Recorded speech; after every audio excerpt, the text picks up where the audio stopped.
I will.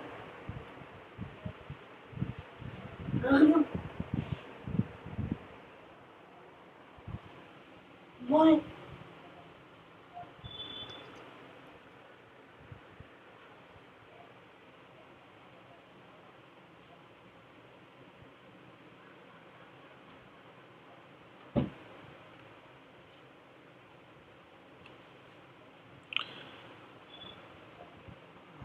Good evening, class. Very good evening.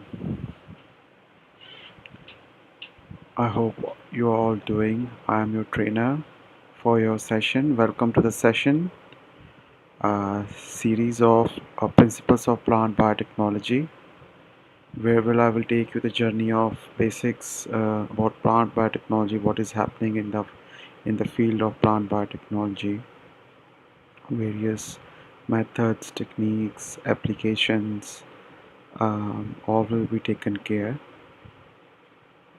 Let more people join, then we can start.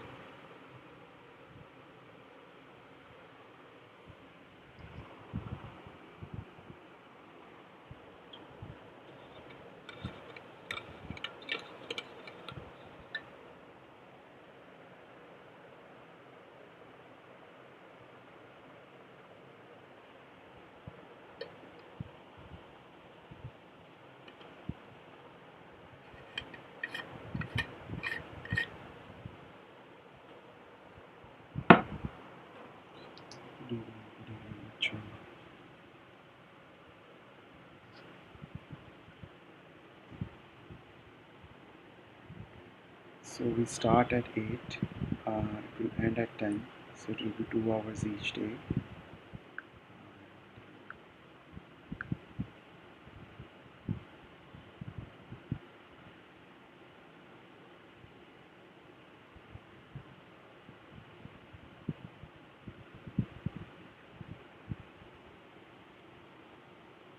So I will take your questions from this platform of online chatting, your doubt questions, anything.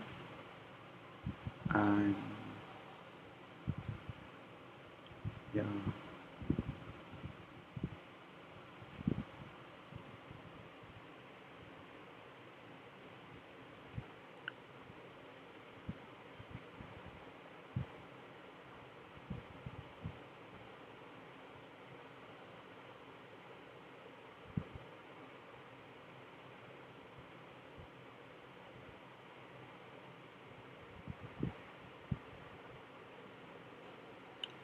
so this is the time period of 15 minutes is to just let people enter the window, and mostly we start at 8 o'clock. So let's wait till then.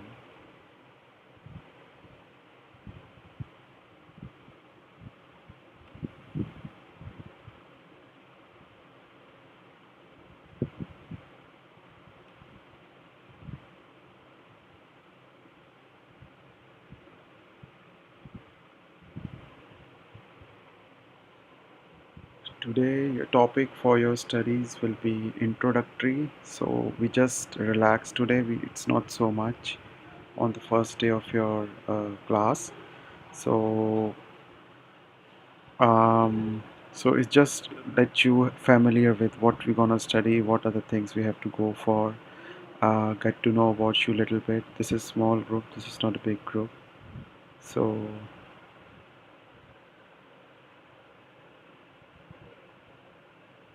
yeah.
In meantime, just start giving your introduction in the chat box. Where are you from and from which institute? And what are your expectations from this workshop? Just give your thoughts about it. Where are you from? Which institute? And what are your expectations from this workshop? Slowly, slowly, we will build energy uh, of our lectures.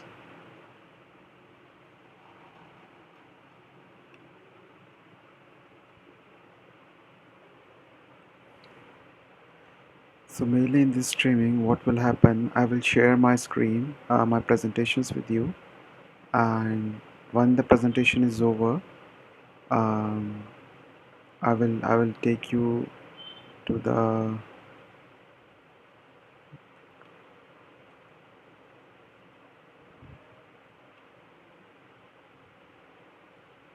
doubt session via here. Hi Soma, nice to meet you. Uh, sorry, Anidita.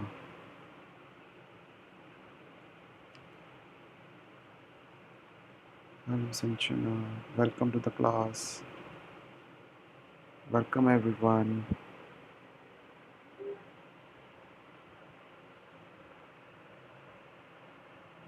Good evening.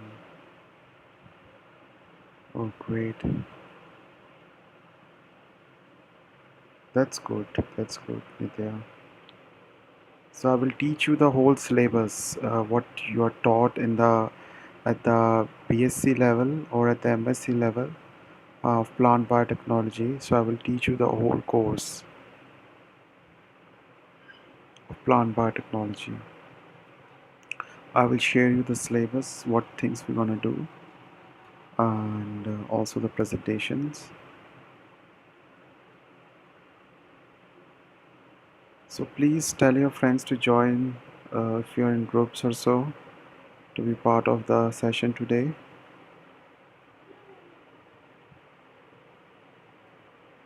Yes, welcome, welcome Shrishti, welcome Sudeepa, welcome Nitya, welcome Jessica, welcome Sanchana, welcome everyone.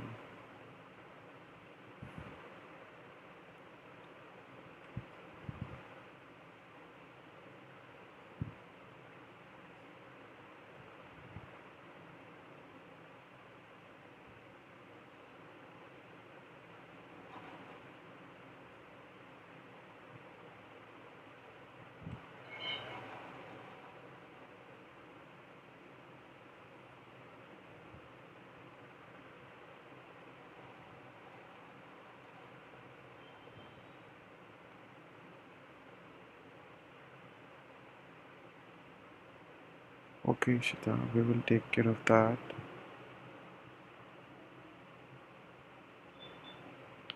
And please subscribe to the channel so whenever we are online, so that you're able to know that the live classes has been started. And yeah, please hit like, share, and subscribe. Like we do this, hit like, share, subscribe, something like that. We do that also. Gaurav, hi, welcome Gaurav, welcome Sanim. We choose BTech and Biotech. Okay, BTech Biotech from Shulin University.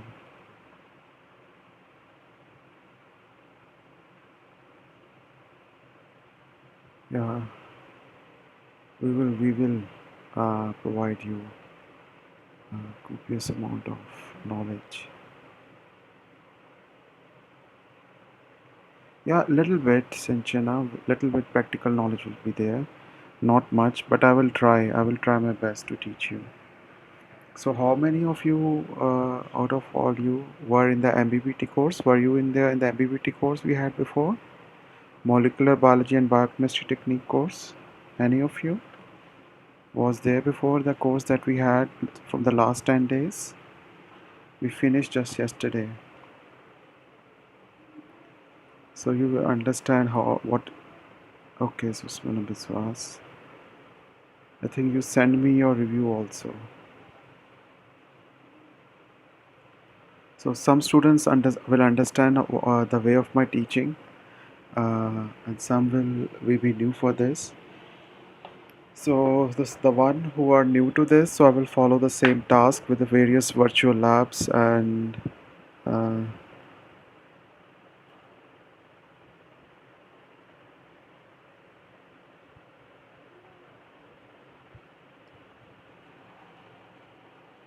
so just 1 minute left.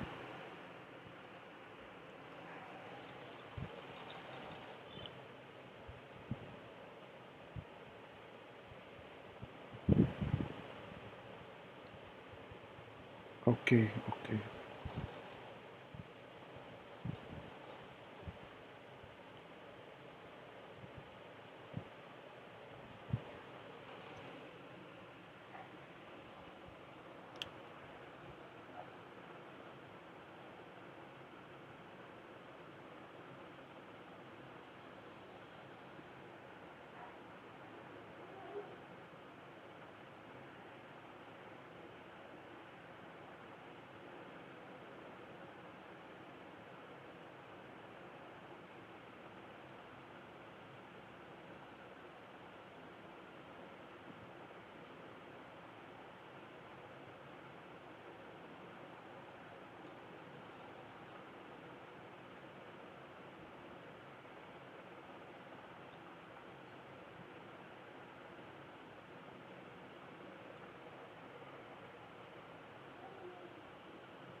So, class, welcome to the class.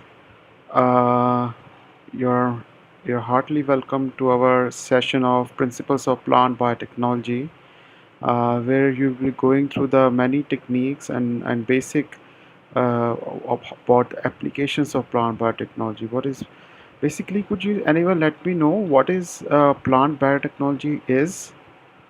Anyone can say something about plant biotechnology, please, in the chat box. Okay, just tell me what is biotechnology?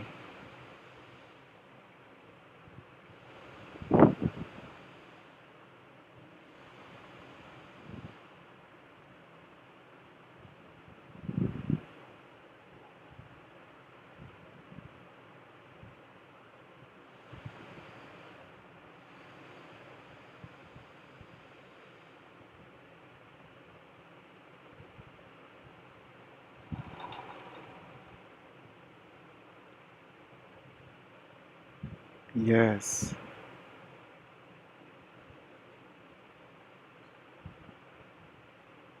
yes. So it's a coalition of living system and technology, bringing human living system and bringing technology from outside and utilizing them. So basically, if we are studying base in the part of plants only, that will be a plant biotechnology. Or we modify genes. That's also true. Yes. Biotechnology is technology that utilizes biological systems, living organisms, or part of this to develop or create a different product. True, true. Oh, altering genomes for greater goodness using technology and chemistry. That will be biochemistry, isn't it? Anyhow,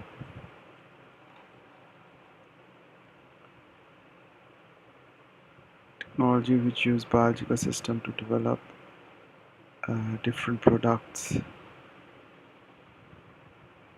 Yes, like genetic engineering, we will be handling genetic engineering part quite in details in this field, from agrobacterium to mufacians and all this. Okay, um, uh, let's to start the class, to start the kick of the session. Let me just introduce about myself. Who am I? And so basically, from my education point of view, I did my bachelor's in biotechnology from Shahid Udham Singh College in Chandigarh. And then after finishing that, I got some chance to teach as a lecturer in Beyond Singh College for 5 months. And after finishing that, I went for my master's at Ustiklibi University in Gießen in agrobiotechnology, where I learned all the subjects relating to plant breeding and various subjects actually, entomology, molecular techniques in plant biotechnology, various techniques related to agrobiotechnology. But I was more interested to do some studies in the human medicine, so I got chance to work at the Max Planck Institute of Heart and Lung Research at the MPI. So there I did for 1 year as a heavy job, and then after that. I went for my doctoral studies, which I finished in recently in 2017 in the field of molecular medicine.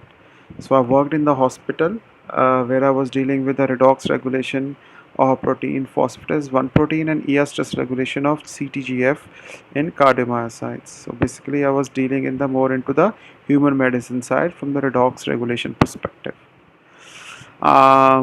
That was my education thing. So at the moment, so after finishing I came back to India for some personal reason. So I joined at Mata Gujari College. So I was teaching there principle of plant biotechnology, principle of genetics, principle of cytogenetics in the department of biotechnology, where I was dealing with the whole arranging the syllabus and teaching students. In meantime, then I came back to Delhi. So I'm part of now Edufabrica, where I'm dealing with the recently finished with the molecular biochemistry techniques, biochemistry. Now I'm dealing with the principle of plant biotechnology, uh, and yeah. So, and beyond that, I'm also a subject matter expert at Evelyn Learning, where I'm helping checking for the accurate answers, solving American assignments for pharmacological to pathological studies. I have one publication in the scientific reports. Please have a look. So somebody is saying, let me just check. They have a problem with the.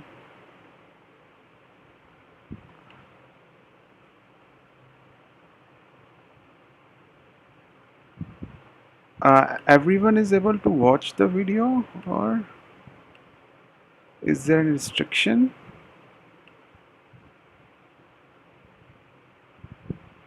So far, 29.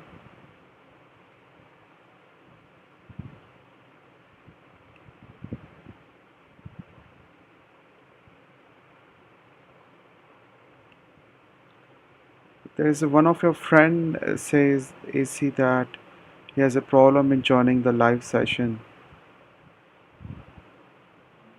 Restriction mode. I don't have any restriction mode.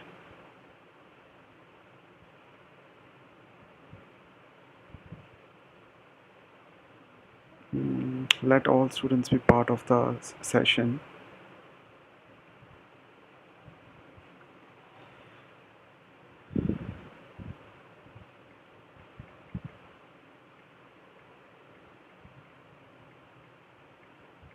Sorry to stop. So that was about a little bit about me. Uh, oh, Nitya Maheshwari is also not able to get in. So there are 30 students who are able to get in.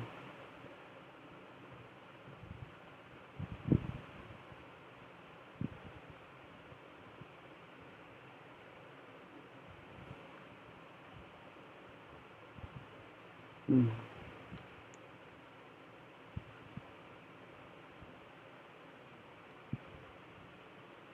So students, some of your members are not able to join us for some strange reason.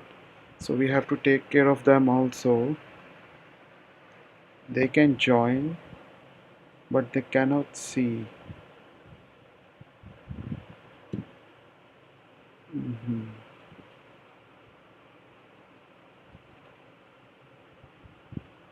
Please help them out in the group of Telegram. Send the link that you are watching maybe on in the group so that they can come online with us. One of you, could you just share the links that you are watching through? And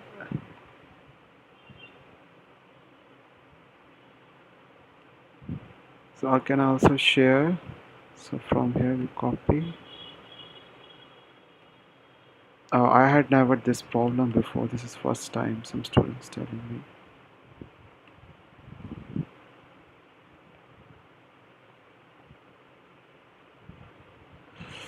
Sorry, sorry, sorry.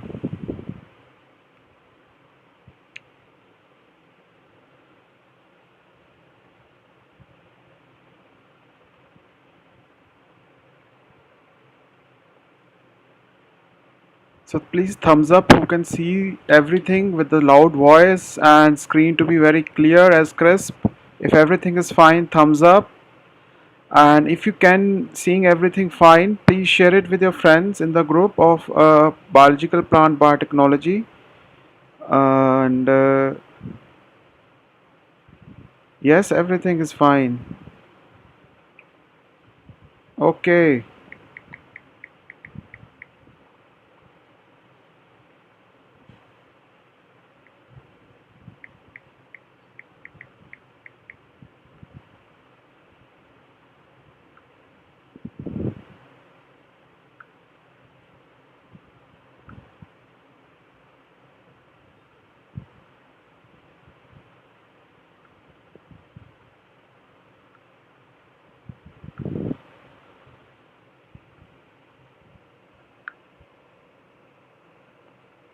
So I can share this thing. So we are with 25 students live, everything's fine. So please join us with the same link.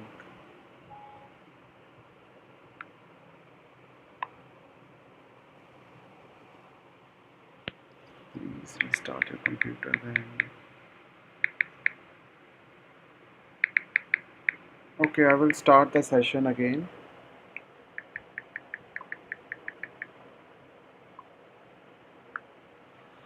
Okay, so where we were? So yeah, about my thing. So yeah, so after that PhD, so I'm teaching students now. I'm here with you all students, and teaching is my passion. I love to teach, and so that's why I'm here with you all. And something about the how the classes will happen. So the classes will happen every day 8 to 10 sharp. Please be there. I will be there 50 minutes before, and then we can yes continue with the class each day. And as per expectations, so some didn't have the subjects before, so I hope I can I will make sure that I come to your expectations and get you the uh, quite depth knowledge about plant biotechnology, and about your so somebody have taken as a project, and somebody has taken internship. For this internship students, so there are two things. So you have to submit an assignment. This is not compulsory, but this will be really good for you. I will repeat because you all students will ask me again and again. So listen to me very carefully. Um, so there will be one assignment and there will be one project review. So in the assignment, what you have to do is whatever we are doing in each day, just send me at the end of the project, when the project is over, our classes are over. Uh, Make a summary of 2 pages of each day. So by the end of 10 days, you have 20-page summary of this assignment, telling you about whatever you have learned out of it. So that by the end of this project is over, our series is over, workshop is over, so you can have it with you as a proof that this is what you have learned out of it. And if somebody asks you about any questions in an interview or anywhere, you just don't have to go through my slides or go through big uh, YouTube videos. You just have to just go through your assignment. That's it. So that is something your own homework. That will be really good for you. So please try to. It's my humble request. Please try to make those assignments. It is not compulsory to complete your workshop, but I will highly recommend do it. It's all good for you. It's for your own good. Please do make sure you all make assignments. Second thing is, who has paid for the internship, they have to write a review related to field of plant biotechnology, uh, of I don't know, it's pages. It's up to you how much you want to write, how much you want to have references. I will share you in upcoming days how to write a good review, so that by the end of the workshop you will have 3 to 4 days more, and you can send it me then later also. To get that internship certificate, a review is compulsory to send a review. So please take care of that. And so we will continue, I guess. So last in the last workshop we took Sunday as a off, but this time I think we will continue. So today is 5th of September, and so, so 1 2 3 4 5 6 7 8 9 10, but 14th of September we try to manage done with it. If we are taking Sundays off, so sometimes we have some personal things to go for, so it could extend to 15th also. So just take care of that. So we will be finishing around 14th or 15th if we have to take one Sunday off out of them. Most likely I would like to take the classes. Otherwise, yeah. Beyond that, there will be 8 to 10. There will be 8 to 9. There will be one session. Then I will give you 5 to 10 minutes break, so that you could get some relax, get some water, and then we start with a fresh start after 1 hour, because the student capability to take things is merely 45 minutes, and after 45 minutes it's very hard to concentrate. That's what the psychology says of a student when they're in the classes. So we keep that in mind. We continue for one class and then we take some break and then we go for the second class. Yeah, all good. Uh, so that was something about introduction. So any questions so far? Please write down in the chat box. If you have not understood anything, you can say it now, please. I will be happy to answer you.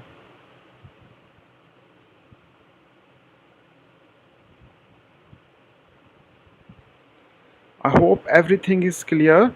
If still you have any questions, you can write me personally on the Telegram. So I will try my best to answer you. But mostly I can answer you over the weekends because I am busy in the morning.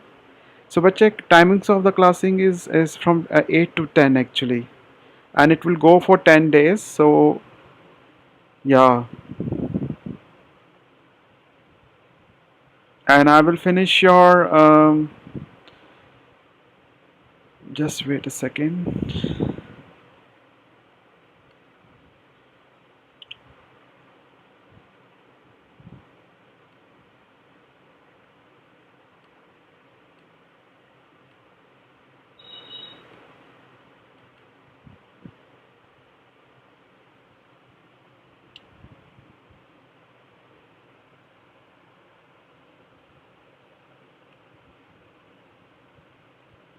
So this will be your mainly syllabus that I will be dealing here today with you.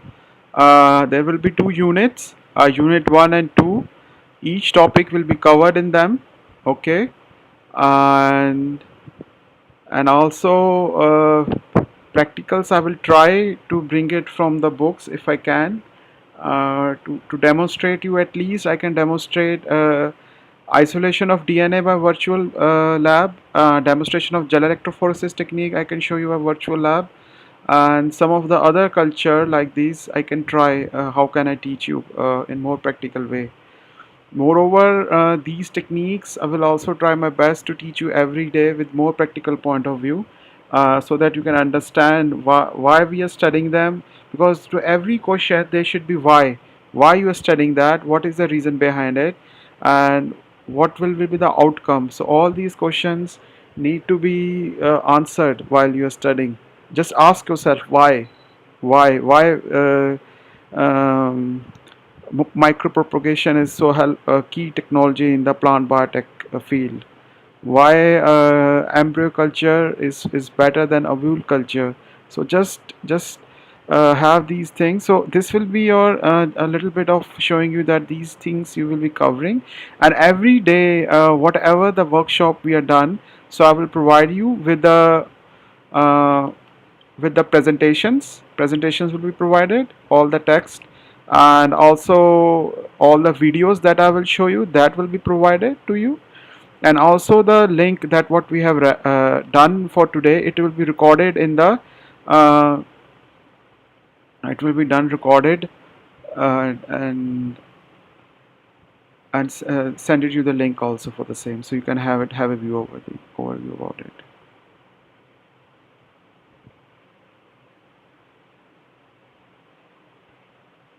Okay, so what's your questions? So, Bachche, those who have taken the project, for them, they have to write one review. I will share you about the concept of writing a good review in upcoming, maybe tomorrow we can have that session. Today I want to start with introduction for you. And assignment submission. So assignments, uh, and ways, yeah. Assignment submissions compulsory for them who have not paid for internships or projects. So it's not compulsory, but I will recommend, it's highly valuable for yourself. So I again repeat to everyone, it's highly valuable. You are few students, so it will be very nice if you and all could come and be part of the nice decor. And please, it's my request, when I'm teaching, please maintain respect while do not talk your personal stuff in the chat box.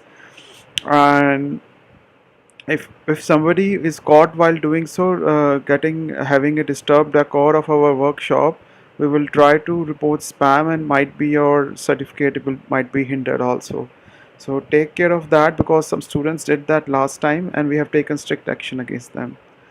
So please maintain good discipline, respect each other, and yeah, enjoy.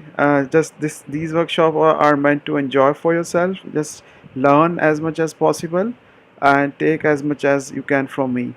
So that will be my goal. Is so whatever the things that I have, I want to provide you the best out of for you all, for you all. So any questions so far? Anything left? Because I would like to start in next 5 minutes the session now for you.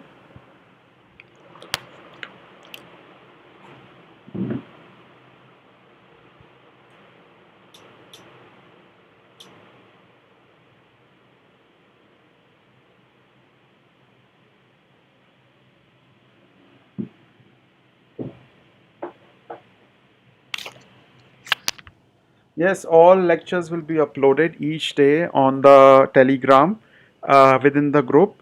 And there will be each day, day one, day two, day three, like this, so that nobody will have problems. So, okay, if you have no any other further questions, I would like to start the session and commence with the things then.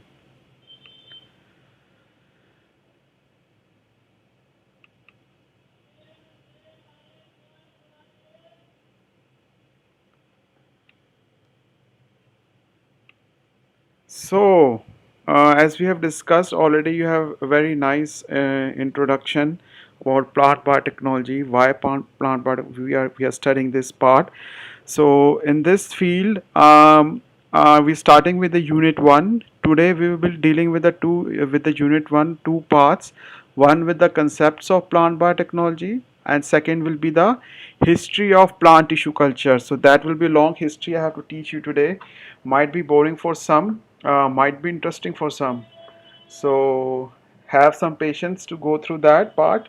And about plant genetic engineering. So we will be dealing these two parts for you today. Um, so and then later on, next topics will come as per the days will go. And this is your syllabus, actually whole syllabus that will be covered during this workshop. So, from the concept of plant biotechnology perspective, our lectures will be divided into following parts, with the definition, stages, synthesis of scientific and technology, uh, and then as we follow, we will have all those appendix will be covered in this. So let's start with the definition. So, the term biotechnology was first coined by Karl Areki in 1919, which means products are produced from raw materials with the aid of living organisms. So, that was the first time Karl Areki coined the term biotechnology, which is might be asked. Somebody is preparing for some examinations. This question is being asked that who coined first biotechnology term. So, it was Karl Areki. So, bio means life, and technology means application of knowledge for practical use. That is, using of living organisms to improve a product. So, that's how biotechnology came out to be. And when we are using living organisms, so it means use of cells and biological molecules to solve problems or to make useful products. And biological molecules includes your DNA, RNA, and protein. So, how many of you all know about DNA, RNA, and proteins?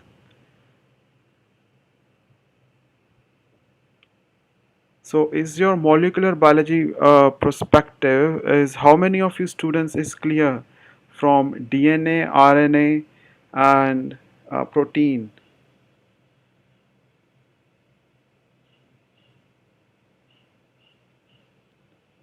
because if this concept is not clear, it will be quite difficult for me.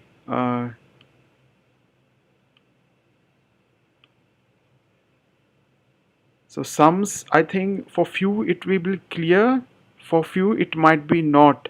But I will try to clear those concepts also by various videos, because these terms will be coming again and again, like transcription, translation, central dogma. So anyone can tell me what is central dogma is? If you understand what is central dogma is, that will be highly appreciable.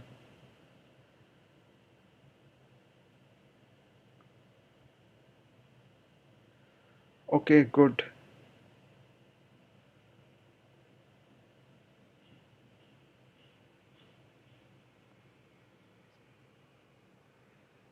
Could anyone tell me about what is central dogma is? Yeah, just tell me the definition.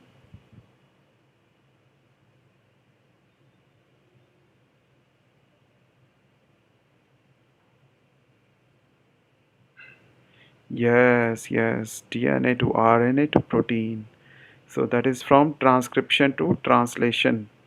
That's the whole process of your clear. Okay, some know, some might know, but I will clear for everyone anyhow how things are with various videos and various small aspects of it. So don't worry. Yes, transcription and translation by which information in genes flows into proteins. Very nice, very nice.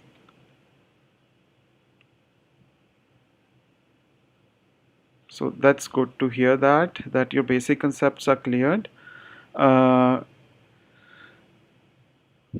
so the commercial application of living organisms or their products, which involves the deliberate manipulation of the DNA molecules, making a cell to perform a specific task in the predictable, controllable way. So to commercially to use their products and involve a manipulation in the DNA molecules, this also plays a quite big role, specific task in predictable and controllable way. So we can predict that if we mutate some genes, so we will have these functions, and that thing we can control in a very specific manner. Yeah. So stages of biotechnology development. So ancient biotechnology, that is 8,000 to 4,000 BC, early history. It's related to the food, basic things like how to domesticate yourself. So food and shelter. That was the ancient biotechnology. Then comes the classical biotechnology from 2000 BC. That is from 800 to 1900 AD. So this is an Asian built on the Asian biotechnology, that is fermentation of promoted food production and medicine. So so fermentation of curd, cheese, so these things, and wine also. So these were the things that they started to work upon. Then from 1900 to 1953, genetics plays a big role in the field of biotechnology. Then from 53 to 76, DNA research, DNA was explored. Then afterwards, DNA was found out. Science just explodes afterwards. It's just peaks. Its research goes really high afterwards. After 76. Then in the modern biotechnology, which is started from the 1977, which deals with the manipulation of the genetic information in organisms and genetic engineering. So mainly the genetic engineering that when started, it started with the modern biotechnology in the 1977. So synthesis of scientific and technical knowledge. So this is shown you a very nice Venn diagram showing a correlationship between a biotechnology, a scientific knowledge, and how are the various applications are. So your biotechnology tools and scientific knowledge, they are quite interexchanged with each other, such as like the scientific knowledge from the biochemistry, biochemical engineering, microbiology, molecular biology, and so on could be helpful in the understanding by in understanding various biotechnology tools such as monoclonal antibody, genetic engineering, cell tissue culture, biosensor, protein engineering, and so on. And all them together, So when we combine these two, scientific knowledge and the biotechnological tools out of them, so they could be have various useful applications in the field of agriculture, environment, and medical. So in these three diverse fields, they could be useful. How come? So in the agriculture fields, it helps in the crop yield, animal health, and food quality. Whereas from the environmental perspective, in monitoring the environment, bioremediations, and pollution prevention. On the other side, in the medical field, diagnostic kits could be prepared, therapeutics, medicines are also produced with the help of these techniques, and vaccines also. So it has varied applications, various use. You can see very nicely has shown you how everything is interchangeable and how everything is quite useful for each other. So this is quite nice summary of scientific and how technical knowledge comes together and play a useful role in various three fields above. Then various technologies in the field of our biotechnology and how they could be used. So basically there are six techniques we will discuss here. So first is genetic engineering technology, that is the use of cellular enzymes to manipulate DNA, transferring of DNA between unrelated organisms. Okay, so in basically we insert a transformed DNA within the plasmid of E. coli or an Agrobacterium tumefaciens and insert it to the plants, and then we have desired effects that we want to look for, whether it's a salt tolerance or drought tolerance or any effects that we want to see. We can see with the help of genetic engineering technology. Whereas the protein engineering technology, it's deal with the improving the novel protein to make useful products. So you are working at the protein level in that case. Earlier we were working at the DNA level in the genetic engineering to improve the things, but at the protein engineering you are improving the protein by playing some playing role at the translation level, so that the proteins that you are going to produce, they are producing some useful products for you. Then comes the antisense or RNA technology, that is siRNA technology, short interference RNA technology, which deals with the blocking a certain part of DNA or RNA so that the production of certain proteins could be stopped. Bache, before I start with all these agains, I want to show you one video so that if somebody is still not remember about how DNA, RNA, and protein works together, it will be hard for me to teach you then. Let us clear our basic thing from one video, then we come to this part only, because I have a feeling if I don't show you that video, my story will be incomplete then. So I will show you video a little about transcription and translation. So while showing the video, I cannot speak for some strange reason because it will start echoing. So I have to remove my mic first. Then all the sound that will be coming from there, only that we can listen then. Okay, all good. Okay, just wake up. Whosoever is sleeping on their phone or laptop, it's time to wakey. Okay.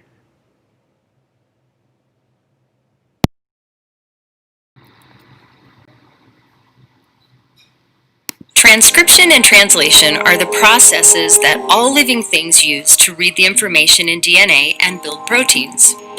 Each gene in a cell's DNA codes for a specific protein. During transcription, cells make a copy of a gene out of mRNA. During translation, they use that mRNA copy as a blueprint to build proteins out of amino acids. These proteins perform the tasks that make living things function. The flow of genetic information from DNA to mRNA to protein is central to life.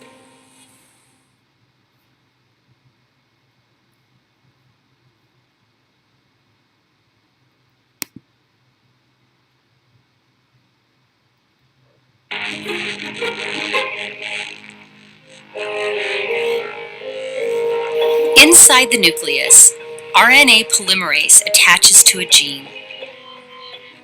It separates the two complementary DNA strands, exposing the gene's unique sequence of bases.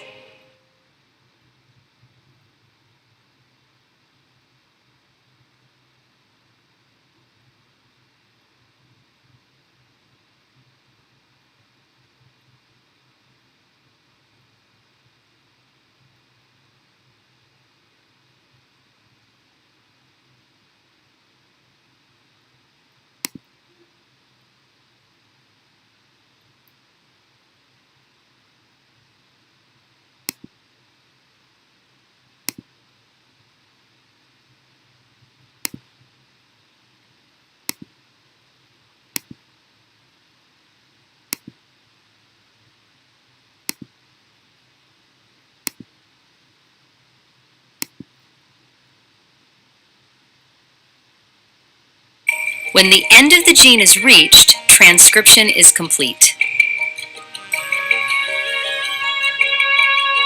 The new strand of mRNA passes out of the nucleus and into the cytoplasm, where translation takes place. The instructions in an mRNA strand are read in groups of 3 bases called codons. Each codon must be translated, one after another, in order to build a functioning new protein. The key structures in that process are the ribosome and transfer RNA, tRNA. Each tRNA molecule has its own anticodon and a matching amino acid, the building blocks of proteins. To begin translation, a tRNA molecule coded for the amino acid methionine docks with a ribosome. The ribosome attaches to the end of the mRNA strand. It slides along until it finds a start codon, AUG. Through complementary base pairing, the start codon pairs with the anticodon on the tRNA molecule, signaling the beginning of the protein instructions. The methionine molecule is now the first amino acid in the new protein. The ribosome shifts to read the next codon. Each codon is recognized by one of 20 different tRNA molecules. Each type of tRNA carries a different amino acid. The ribosome continues moving along the mRNA strand, one codon at a time, matching it to a complementary tRNA. It adds each amino acid to the growing protein in just the right order. The sequence of amino acids determines the final shape of the protein and the function that it will carry out. Give translation a try.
When the ribosome reaches a stop codon, it detaches from the mRNA strand.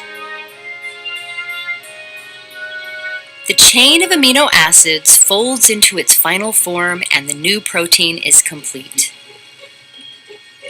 This protein, DNA helicase, will now slide between 2 complementary strands of DNA, temporarily separating them so that they can be copied.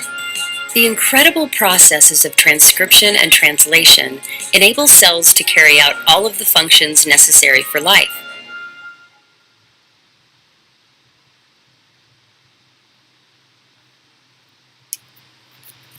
So, students, so welcome. Just wake up. I think your popcorns are finished. Just get another pack. So, movie time is over. Now it's time for our presentation.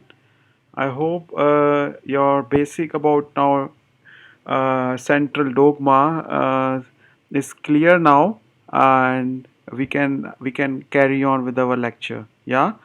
So that was the main part which I just want to share with you. So here we are.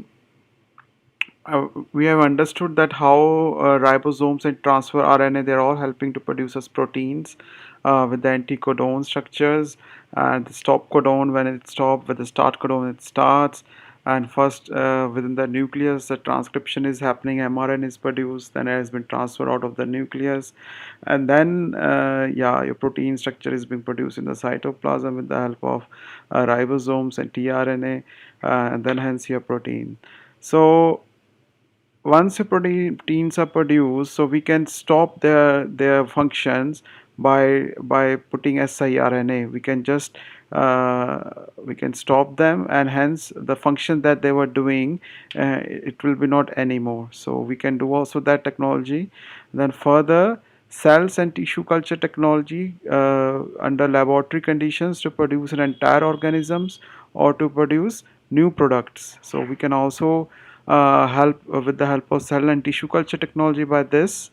Beyond that, bioinformatics is something new and hot, which has been recently being interested with so many labs coming up. Languages like Python, R language, we can solve many things for you in and not only that, but also high throughput profiling data. Your recently in 2003 human genome is completed. So all these things are possible because of bioinformaticians and bioinformatics technology. Further, to see in the field of omics, functional genomics, in which high throughput approaches are done to check the biological functions of all the genes and their products. So that is also being covered in the functional genomics part. So these are the various technologies and their uses that are being used in the field of biotechnology. So take you to further. Let's just a second. So trans. So there is high throughput technology. So we were discussing about omics. So omics has recently been taken into vast fields. It has various omics fields have been recently generated, and has its own world within the omics world. So there are basically five omics that I will be dealing with today. First is transcriptomics, proteomics, metabolomics, transgenomics, and translational genomics. So these are the basically five important high throughput technologies which are being very important and quite necessary to go for. So in transcriptomics, so its name says itself, it's have to be relation with the transcription part of the cell. So the transcriptome is defined as the complete set of transcripts in a cell and their quantity for a specific development stage or physiological conditions. And the study of transcriptomes and their functions is known as transcriptomics. So examples are microarray expressions profiling. So I was teaching in the DNA this MBBT course, DNA array expression. So I can also teach you some techniques from there in this session also for you. So why how microarray expressions are quite important in plant biotechnology. We can bring it somehow the aspects of that to touch with it. So today's introductory class, so don't take so much panic that you are so no much terms are coming. Just relax, slowly and slowly we will build up the class, because this is we gonna finish in this is whole semester this is a whole semester syllabus which we will be finishing in 10 days. So might be some days we have to go through a lot, some days might be less, so we will see accordingly. So I want to make this lectures student friendly, not teacher friendly. So it's my priority is that you are able to understand what I'm teaching you, We'll try. If I'm getting fast sometimes, please let me know. Because our main task is here that that knowledge that we have, we can provide you with full satisfaction, and you can take it, and which could be useful for your future endeavors. That's the main task for this workshop. So taking on with the proteomics, that's deal with the structures, modifications, and interaction of proteins. So complete set of proteins in a cell can be referred to as its proteome, and the study of protein structure and functions and what every protein in the cell is doing is known as proteomics. So it's dealing with the whole proteome part and how its structure and functions and how they are working within the cell. It's known as proteomics. So the proteome is highly dynamic and it changes from time to time in response to different environmental stimuli. So the goal of proteomics is to understand how the structure, function of proteins they get changed and interact with the life process. Metabolomics, it's come afterwards. Once you have done with the transcriptomics, proteomics, then comes the metabolomics. That is after transcription and then translation, proteins are produced. Then from the proteins, various metabolites are produced. So, so metabolome, as in it includes the lower molecular weight compounds in a sample, and these compounds are the substances and byproducts of enzymatic reactions have direct effect on the phenotype of the cell. Thus, metabolomics aims at determining a sample profile of these compounds at specified time under specific environmental conditions. Then comes your transgenomics. It deals with the genomics, introducing genomic clones from the donor species into the recipient species, then screening the results, that how the functions are happening in the transgenic lines for the phenotypes of interest. So in the transgenomics, it's mainly dealing with the knockout mouse or knock-in gene tagging mutagenesis. That is, you remove one whole one gene out of a mouse and then check, or from the plant, then you check how the functions of the plant has become. Or you knock in, you add one gene extra to the plant, and then you check what is happening to the plant afterwards. Or or so basically all these basic techniques of molecular biology and biochemistry techniques, they are whether you carry out in plants or you carry out in animals, the basic principle behind these techniques is the same. It's just the model is different. So like in plants, the basic model of plants are Arabidopsis thaliana. So and also tobacco plant. So mostly people tend to use these plants as a model. So in the human side of point of view, so they use mainly the mouse model, yeah, to do the experiments. So first they check at the cellular level, at the cell level, then they check the functions at the mouse level, then afterwards they can go for the human studies only then. So same way, first we check at the plant cells, what how the plant cells are working. Then if the plant cells are okay, then we work on the whole plants as a model. Then we can work out the functions at the whole level later on. So that's how everything is working in parallel with each other, and in a lock and key way.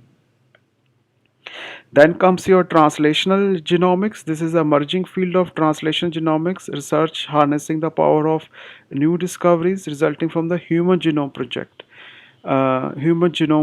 So, whatever the things that we have understood from the translational point of view in the genomics perspective, that has been done recently by the Human Genome Project, and applying them to develop improved diagnostic kits, prognostic therapies for cancer, neurological disorder, diabetes, and other complex diseases.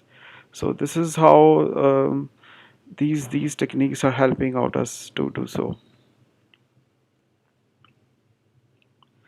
So this is your high throughput technologies, that is the omics. So here first is a DNA, then is RNA, it's producing proteins, then they're producing metabolites. So to study at the DNA level is the genomics, then at the RNA is transcriptomics, then at the protein is proteomics, at the metabolite is the metabolomics. So this is your how all these technologies are inter exchangeable and interconnected with each other.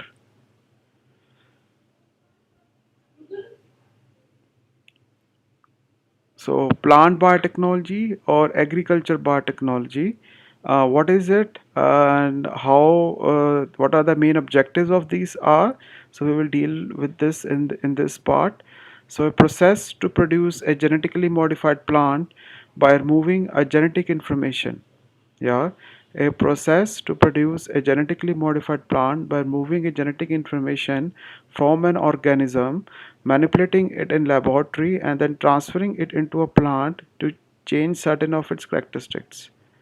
So this is a process.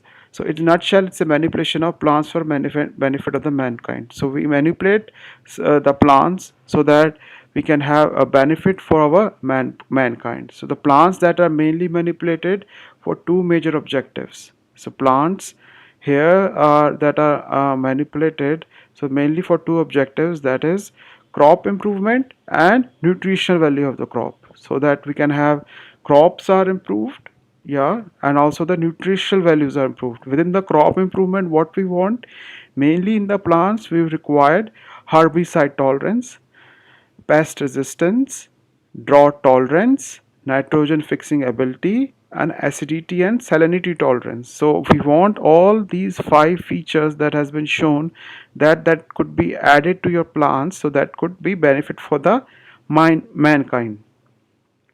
Further, nutritional value of crops, improving food quality and safety, healthier cooking oils by decreasing the concentration of the saturated fatty acids in the vegetable oils. So this is the second part. Third part, functional foods containing high level of biological active components that impart health benefits. So these are the various features of plant biotechnology that could be helpful for the human mankind. So various technologies applied in plant biotechnology. So now we are coming to the main topic, like how and which technologies are playing big role in the field of uh,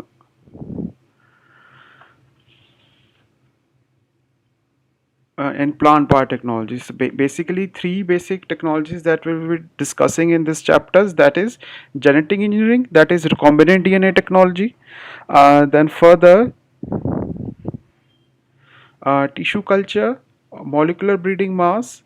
So these three things that we'll be dealing with. Yeah, in this technology. So further, traditionally, so first is genetic engineering. In this, you manipulate the genes. That is called a genetic engineering. You either remove one from one organisms or you transfer them to another. So either you remove one from it or you transfer from one organism to another organism, or put them back in the original with a different combination. You make a different change in it and you put them in that way. So in this way, you can have a different value. So various gene transfer techniques has been used in genetic engineering includes agrobacterium mediated gene transfer and gene gun. So agrobacterium mediated gene transfers includes desired trait is isolated from the DNA original organism inserted into agrobacterium, target plant is infected. Cells that accept the DNA are grown into plants with a new trait. So we will deal in this technique about this in details soon with a proper video. And then the gene gun is one with the help of we desired code is desired trait is coded. The DNA that has the desired codes will be coated on a tiny particle of tungsten and fired on the plant, and the cell accept those DNA and grow into plants with the desired trait that you're looking for. Then further in the second is tissue culture, in which we can manipulate cells, anthers, pollen grains, or other tissues. So they live for extended periods under laboratory. conditions or become whole living organisms. So genetically engineered cells may be converted into genetically engineered organisms through tissue culture. So GMOs, genetically GEOs, so these are all part of tissue culture, and we will deal with tissue culture in details, in quite detail soon. Then comes your marker assisted selection. So these are the marker aided genetic analysis. So you identify genes with the QTL, quantitative trait loci. Just remember the full form of this QTL. So they are the molecular markers with which a lot of functions are associated. If we can find these molecular markers in the plant chromosome, that is a gene identification, we can identify many others, inheritance as well as other functions that were previously inherited by the DNA fragments from the series of generations. So once we find these markers, we can identify that from which generation these functions has been inherited from their parents. So that's how they are so important and very lively used in the market at the moment. So they are highly recommended to go for. So how the evolution of biotechnology happens? So in 1953, a double helix DNA structure was there, and then from 61 to 64, genetic codes were elucidated. Then in 73, DNA was cloned first time. Then monoclonal antibodies were produced in 75. Then human gene was cloned in 77, and 82, first recombinant human insulin was produced. Then its biological approval was used for further clinical use later on. Then PCR was reported in the 1986, that is your polymerase chain reaction, to increase the to raise the amount of your DNA. That is PCR is used in that case. So in 2003, our human genome was mapped fully. Genomics, gene therapy, pharmacogenomics, combinatorial chemistry. So all these things came in 2000 plus. So this is how from our 1953 DNA was discovered. Then the sudden explosion of science started to happen of biotechnology. So this is very nice summary of what we have studied so far in a nutshell. So a little bit about history about biotechnology by this sir. So we can have a look over this from Charles Darwin. This is what they have done. So he has explained this or everything in very nice way. So I thought it will be good to share with my students also. So let's start this.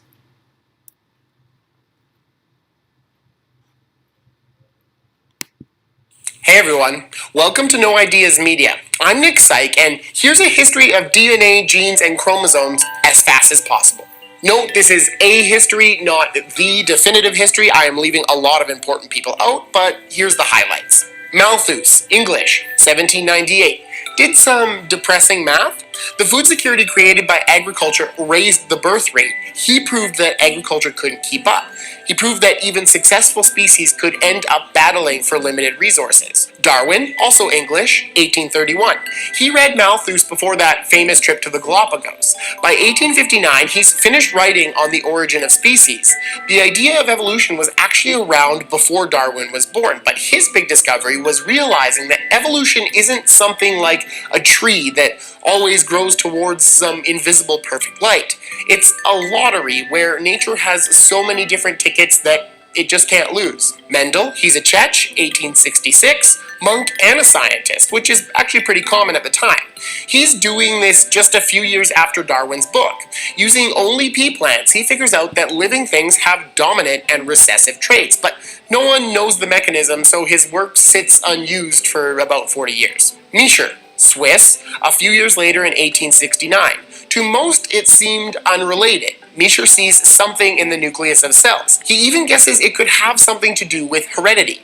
We have 2 meters of it in each cell, and we have tens of thousands of trillions of cells, so clearly nature thinks it's important if it gave us each about 20 million kilometers of it. Bovary, German, 1888. He and some others, and there are always others, look at chromosomes, which are bundles of DNA so named because they absorb dye nicely, which means they can be seen under a microscope. Bovary suggests chromosomes are connected to Mendel's ideas about heredity. Morgan, American, 1904, uses his famous fruit flies to track how chromosomes affect heredity. He proves the link between Mendel's peas and what Miescher saw under the microscope. Chromosomes are linked to heredity and dominant and recessive traits, but people are still having trouble believing it when he wins a Nobel Prize 30 years later. Levin, Lithuanian, 1909 to about 1923, figures out that DNA, this stuff that nature thinks is so important, is just four simple nucleotides, C, A, T, and G. How can a four-letter alphabet that only makes proteins write a story complex enough to explain heredity? Chargraf, Hungarian, 1930s and 40s, figures out that A's always link to T's and C's to G's. It's a critical discovery, and he's later upset when he gets left out of Watson, Crick, and Wilkins' Nobel Prize. Avery, Canadian, 1944, brilliantly proves that DNA and its genes, the portion that makes proteins, relates to inheritance when they intentionally make a bacteria infectious by inserting DNA from foreign bacteria. And he's widely considered the person who's most deserving of a Nobel Prize that never got one. In fact, what he did was so remarkable that many people felt he deserved two Nobel Prizes. Franklin, 1952, a woman in science in the 50s. Of course, she's left off of Watson and Crick and Wilkins' Nobel Prize too, but she's actually the first person to get a photo of DNA. Watson, American, and Crick, British, 1953. They knew from Chargaff that the nucleotides paired off, but without Wilkins showing them Franklin's photo of the double helix, they may have never beat everyone else to the solution. Brenner, South African, 1960. Brenner figures out that gene DNA is transcribed into messenger RNA in a process called transcription. The transcribed messenger RNA transports the genetic information from the cell nucleus out into the cytoplasm, where it guides the production of proteins, which make our cells run. Fiers, Belgian, 1972, figures out that the parts of our DNA that make proteins are the genes. Genes are the sections that make the proteins that combine to make us. Boyer and Cohen, Americans, 1972. Sweet potatoes prove that nature does it, but they're the first ones to intentionally transfer a gene from species to species. It's so unique, and it gets the bacteria to create foreign protein, and this proves that genetic engineering is possible. Yanisk, American, 1974, proves it's possible to engineer a mammal, creating the first cloned mouse. And that incites a huge shift in medical research because now it's possible to do experiments on exactly the same mouse over and over again. Very helpful. Montague and Shell, both Belgian, 1983. They work with the Americans and the French to create the first genetically engineered plant, a variety of tobacco. Venter, American, Y2K. He and his team map the entire human genome, and tech at the time means many plants and animal genomes are also getting fully mapped. Diseases are discovered relating to mistakes in copying the genetic code. Dudna, American, 2012, the second woman in the bunch with maybe the most practical discovery in genetics. In 2015, she figures out CRISPR, a way to use nature itself to edit or patch genetic code. It's so natural that if you use it to create new food, it isn't even considered genetically modified because it comes out about the same way nature would do it. Which leaves us with today, where we have great hopes for not only wonderful new foods and medicines that are easier on the environment, but we can also expect to one day maybe cure genetic diseases entirely. You can see why I think it's wise to be rationally optimistic about biotechnology. Humans have accomplished a lot in managing to feed a world that just keeps getting bigger every day. And you can't help but think that both Malthus and Darwin would be genuinely impressed with the progress. Thanks for watching.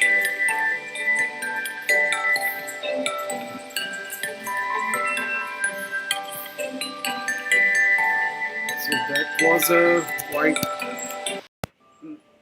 nice brief history about biotechnology till 2012 with the CRISPR, and starting from the Darwins and Matthews, telling us about each part in a quite from Bovary, from Mendel, Oswald, Watson, Roswell Franklin, all the famous scientists, Walter Fires in the field of biotechnology, what they did, and plays a big role in our life also.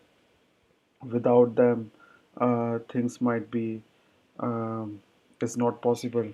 So thank you to all of them. We really highly humble to them. So what they did was something quite unachievable. If they have not been, we will be not to this level of biotechnology that we are today. So I will give you now 5 minutes break. So it's 21:05 somehow, I guess. So we meet us at, or yeah, we meet us at 10:05 then. Oh, sorry, it will be 1 hours then. We meet at 10:10 then. 9:10. Sorry, what happened to? Sometimes this happens in the night. So we meet us at 9:10 then. Yeah. Cheers, students. See you soon then. Have a break. Have a Kit Kat break.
So welcome class.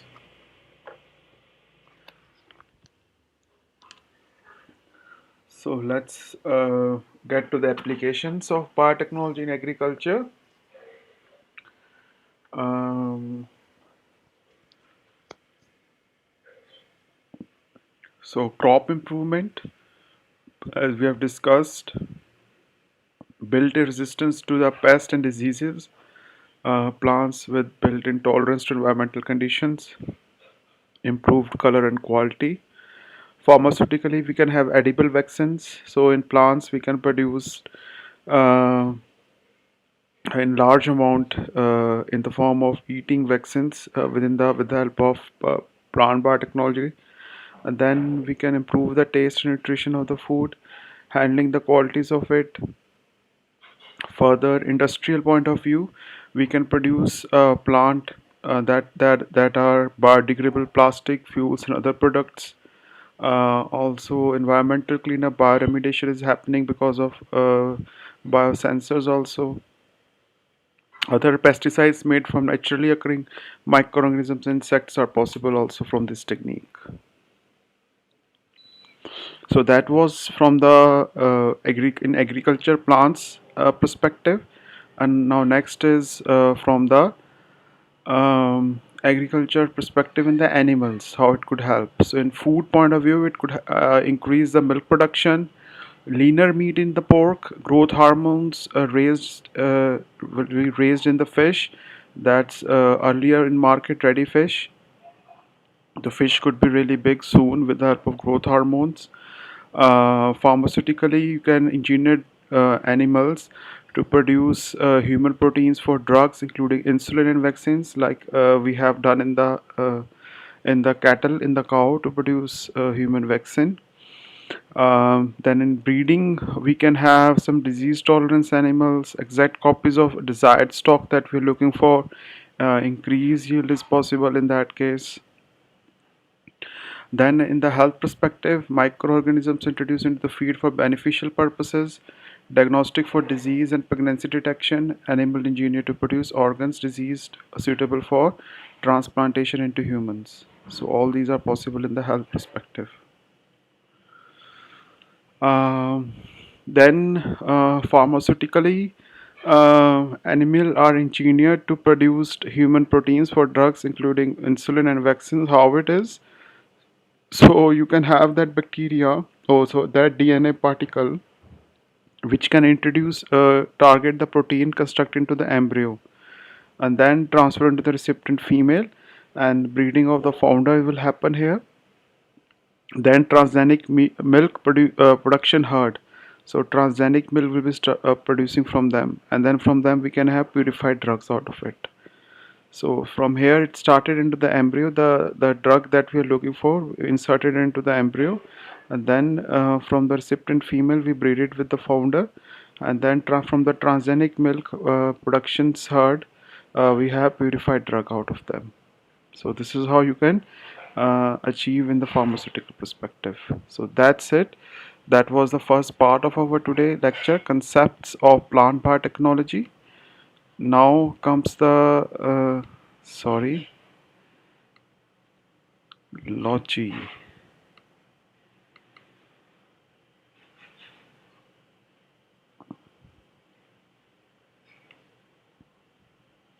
Now we will deal with the history about tissue culture and genetic engineering.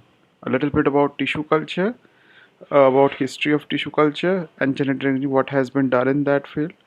So let's start with that. So this is your second topic from your unit one. Um, so we are dealing with now history of plant tissue culture and plant genetic engineering.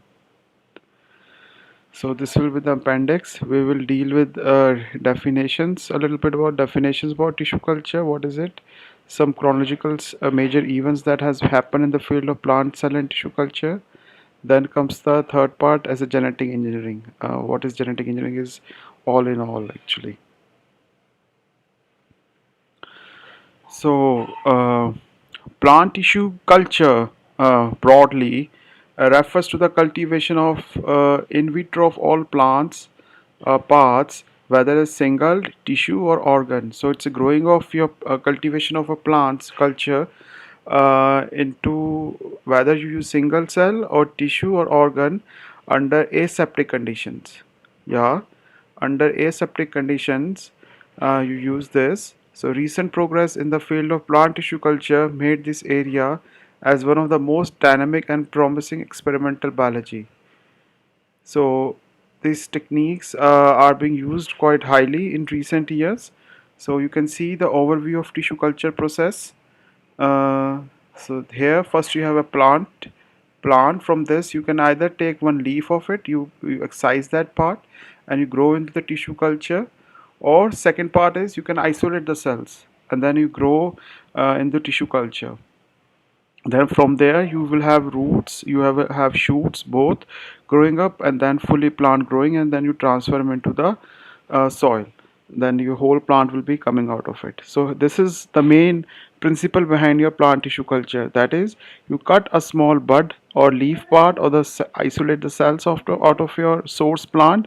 Then you grow in the petri plates, these are called petri plates, with agar medium and all the nutrients they required. Then after growing them, you will have your plants to be ready at the end. So a small video about this, how a tissue culture is done. So practical, it's a kind of virtual lab now that you will be learning how a plant tissue culture lab works out, how you have to maintain the aseptic conditions with ethanol, 70% ethanol, with burner. You have to maintain everything quite aseptic. Only then your tissue culture will be successful. Otherwise you will have mold, some disease in your tissue culture, which is not good for further experiments. So this scientist will show you how a plant tissue culture is done in a very easy and a little bit funny manner. So let's start. Yeah. Plant micropropagation. This is a very cool way of growing plants without soil. Scientists use plant micropropagation. This is a very cool way of growing plants without soil. Scientists use it to grow whole plants from just single cells, or they can use tiny little shoots of plants which they stick in this stuff here, which is nutrient agar medium. Now, I've already prepared this earlier. You can do it as well. It's very easy to do. All the instructions are on the active. Back to this later. Second stage of what you've got to do for plant micropropagation is make sure everything is ultra sterile. I cannot stress that enough. Sterility of everything is vitally important.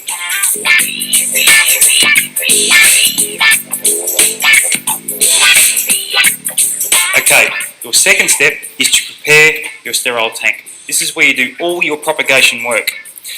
What I have here is an aquarium, a fish tank, which I've turned on its side. I have covered the whole front opening, or what was the top, with clear plastic. Okay, and I've overlapped the plastic, so there's a bit of a seal there. Okay, that will work as effectively, almost effectively, as a fume hood. In here, you do all your propagation work. You have to make sure it is sterile. In here, 80% ethanol. You just make sure everything is clean and sterile, even on the outside. Give it a squirt, bench a squirt, give the whole tank a bit of a squirt, give it all wipe down the whole bench, everything around you as much as you can. Make sure everything is sterile. On the outside, for a start.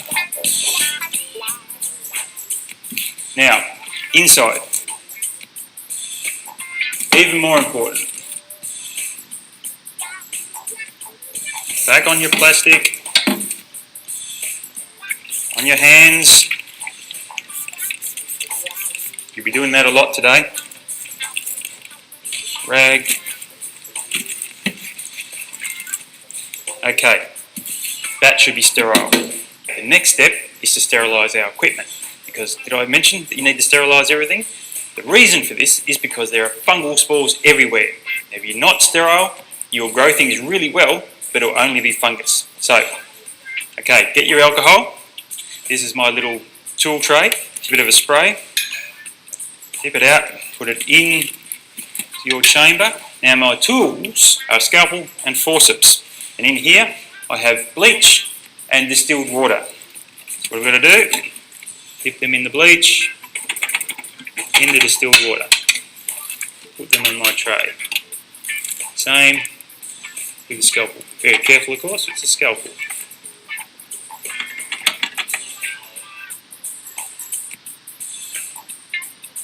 And again, always, wherever possible, keep spraying your hands. You notice I've got gloves now. Next step, preparation of your plant material. Again, very important that everything is sterile. So what we have here, more alcohol. You have your scalpel soaking in a bit of bleach at the moment. I have here cauliflower, which is what we're going to use to grow or to propagate. Here is a solution of detergent and water that washes the plant, removes any air bubbles that might be getting in between the florets, and this, your final rinse in a solution of 1 in 4 bleach. Okay, cutting blade. Good rinse with bleach, rinse off with some distilled water. This is where we have to cut our cauliflower. Again, be very careful. And we can put that in our dishwashing detergent. It sits in there getting washed, and then we put it into the bleach solution for another 20 minutes, and that should kill all the fungi. 20 minutes is up, time to get these slippery little suckers. Okay, 20 more minutes in there, and then I'll make sure every bit of fungi is dead. This is almost the final part of our experiment. This is where we get to place our cauliflower into the agar medium. But first we have to chop it up into bits small enough to go into the agar. What I have here is the cauliflower, which I took out of the bleach solution in this chamber, and I'll put them into that little petri dish in there, which has still got a bit of the bleach solution in it. This is my chopping board, which I've got to sterilise. Our friend the alcohol again. Definitely spray some on your hands this time. Spray some on the outside. Cool. Step that in there. Okay, here's our tools. Find ourselves a little bit of cauliflower, about 2 to 3 mils. Chop that one in half again. That should do us. Forceps into the distilled water. Very important. You probably should rinse them at least 3 times, but for this purpose we'll just give them a good rinse in a large bowl like this. Good rinse. Let them sit in there and rinse for a minute or two. Okay, now we have to get the cauliflower into the agar, and this can be sometimes tricky. Get your cauliflower in your forceps. Now the other trick is to make sure you don't leave the lid off for very long. That's fungusy. So you've got to do this as quick as you can. Get that lid off very quickly, and as quick as you can, get that cauliflower into the agar and the lid back on again. And you do that for every piece of cauliflower. Lid on, lid off, lid on, lid off. That stops fungus getting into your agar. Get the next piece. Lid off again. There we go. Lid on. Job's done. That was a big container that you saw. In a class, you're probably only going to use small tubes or small jars like this for your propagation. And there's a very good technique that you can use to ensure that you get the lid off, your plant in, lid back on very quickly. So you have to hold the jar like that, grip it with your fingers, and use your thumb and your forefinger to control the lid. First, get your cauliflower, then with your thumb and forefinger, unscrew the lid very quickly into the agar, screw the lid back on. In 4 to 6 weeks, this cauliflower should grow roots, unless I messed up, in which case I'll grow lots of fungus. But this technique is what plant scientists use to help them understand plant biology. They use that knowledge then to help them with things such as developing novel food crops or plant conservation.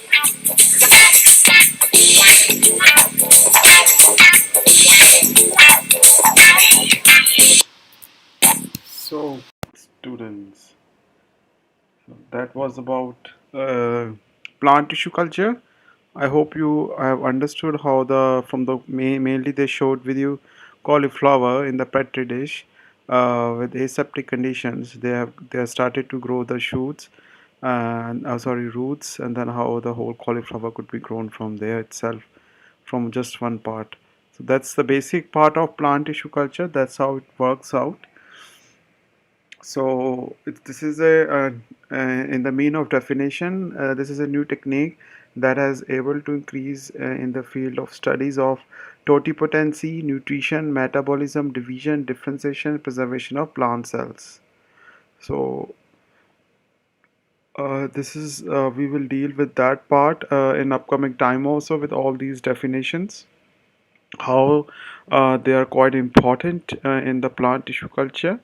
Then further, morphogenesis and plant regeneration from individual cells and tissue through namely called organogenesis, yeah, and somatic embryogenesis. This will be also dealing in upcoming section. So morphogenesis is playing big role in this case by individual cells are dividing into mainly by the process of organogenesis with the organs fully growing, or somatic embryogenesis. So here you can see from this plant they are making this big plant. So these are the various environmental and genetic regulation of leaf sizes. So they are able to grow leaf sizes in this big part. This is Arabidopsis thaliana. The second part is showing you, this is third part is showing you the, this is wild type, and this is goblin 4D mutants. So they are creating a small plants in this case, and in this case in the wild type and in the CCT1D. So the leaves cuticles are being seen here like this one. And further these are the various different cabbages that you can see which are being grown in different way with the microRNA technology, so having a different crisp on the outside like this. So this one has can I1 more mRNA than the mRNA 319. So you have flat leaves like this. So you can see very nicely if you change genetically something in the plant, you will see straightforwardly in the phenotype of your leaf also. So changes we can see abruptly in our eyes. And then wide hybridization programs through ovule, ovary, and embryo culture to overcome the pre-zygotic and post-zygotic sterility mechanisms are being used in this case. Micropropagation, like we discussed just now in previous video, is also possible in the plant tissue culture. Um, in vitro selection of mutant tolerance to the biotic and abiotic stresses. So selection of mutant which are tolerant to any biotic like or any stresses such as insects and pesticides, or because of heat or salt tolerance, we can select them also. In vitro culture and secondary metabolite biosynthesis is also possible.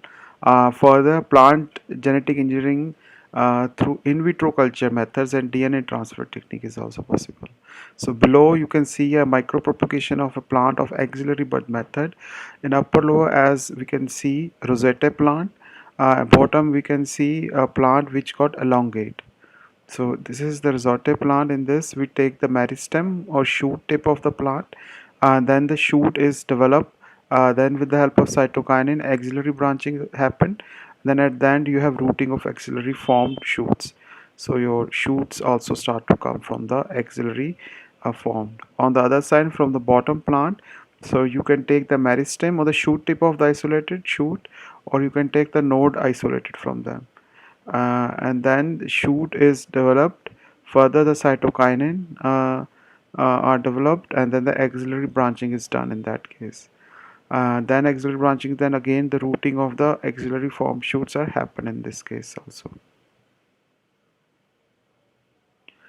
So chronology of major events in the field of plant cell and tissue culture. So now comes the little bit about history, how it's all started in the plant tissue culture.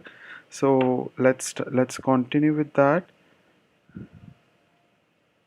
In 1756, Duhamel Moncho HL discovered first time the callus, the unorganized form of tissue culture from the decorticated alum tree.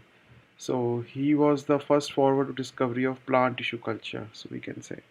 Then Schwann TH expressed the view of each living cells in multicellular organisms, what they are providing. Then Reschniger described the callus formation on isolated stem fragments and root slices.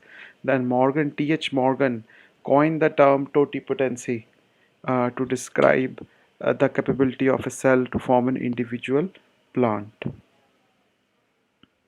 So this is, you can see Nicotana tabacum, parenchymal cells in culture here growing up. Then father of plant tissue culture is Haberlant G. So he's the father of plant tissue culture, who published a paper on the experiments on the culture of isolated plant cells, in which he said, I should like to point out the fact that in my culture, despite the conspicuous growth of the cell, which frequently occurred, cell division was never observed. It will be the problem of the future culture experiments to discover the condition under which isolated cell undergo division. So he clearly set forth the purpose and potentiality of the cell culture after having attempted and failed in the culture of isolated plant cells. So he saw many things that were not at that point were found out by the other scientists. So that's why he bring out the various experiments to isolate the plant cells from the culture. So he was the first one to do so. That's why he was called as the father of the plant tissue culture.